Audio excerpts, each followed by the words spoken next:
when you walk in with that nice tall body language, it is going to demonstrate confidence in that you are a contender at this table, that you know your stuff. We're on that track, we're going 180 miles an hour, we're feeling that anxiety. Oh, look at that, we're gonna open up that gate so we can go right through over to this other track of excitement.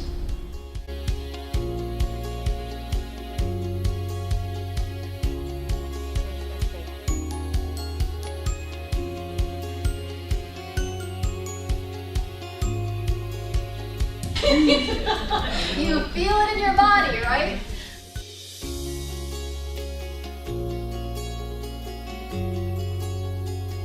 How do you want to show up in life in front of others?